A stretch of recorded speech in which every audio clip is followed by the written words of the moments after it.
ജസ്ന തിരോധാന കേസിൽ മുണ്ടക്കയത്തെ മുൻ ലോഡ്ജ് ജീവനക്കാരുടെ മൊഴി രേഖപ്പെടുത്തിയതിനു പിന്നാലെ നുണപരിശോധന നടത്താനൊരുങ്ങി CBI സംഘം.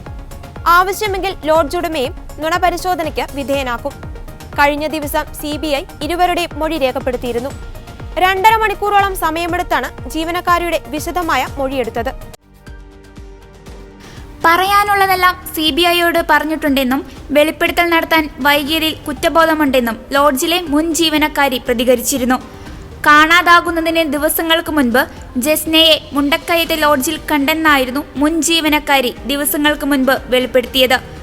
അന്നൊരു യുവാവ് ജസ്നയ്ക്കൊപ്പം ഉണ്ടായിരുന്നതായും പിന്നീട് പത്രത്തിൽ ഫോട്ടോ കണ്ടതോടെയാണ് ജസ്നയെ തിരിച്ചറിഞ്ഞതെന്നും ജീവനക്കാരി പറഞ്ഞിരുന്നു. ഇക്കാര്യം പുറത്തു പറയരുതെന്ന് ലോഡ്ജ് ഉടമ ഭീഷണിപ്പെടുത്തിയെന്നായിരുന്നു ജീവനക്കാരിയുടെ ആരോപണം.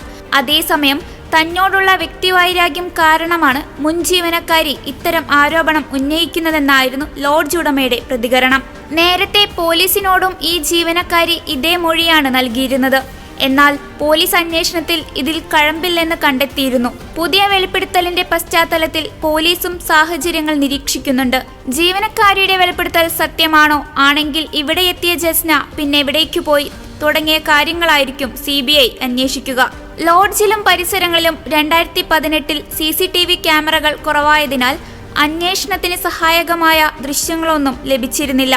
കാഞ്ഞിരപ്പള്ളിയിലെ കോളേജിൽ BCom 2ാം വർഷ വിദ്യാർത്ഥിനിയായിരുന്ന ജസ്നയെ പത്തനംതിട്ട ജില്ലയിലെ വെച്ചുച്ചിറ കൊല്ലമുളയിലെ വീട്ടിൽ നിന്ന് 2018 മാർച്ച് 22-നാണ് കാണാതാകുന്നത്. ജസ്ന എരുമേലിയിൽ നിന്ന് മുണ്ടക്കയം ബസ്സിൽ കയറിയതായി പോലീസ് കണ്ടെത്തിയിരുന്നു. എന്നാൽ പിന്നീട് എവിടേക്കാണ് ജസ്ന പോയത് എന്നതിനെ സംബന്ധിച്ച് ഒരു വിവരവുമില്ല. ആദ്യം ലോക്കൽ പോലീസും പിന്നീട് ക്രൈംബ്രാഞ്ചും അതുകഴിഞ്ഞ് CBIയുമാണ് കേസ് അന്വേഷിച്ചത്. ജസ്നയെ കണ്ടെത്താൻ ഇന്റർപോൾ മുഖേന CBI 191 രാജ്യങ്ങളിൽ യെല്ലോ നോട്ടീസ് പുറപ്പെടുവിച്ചിട്ടുണ്ട്.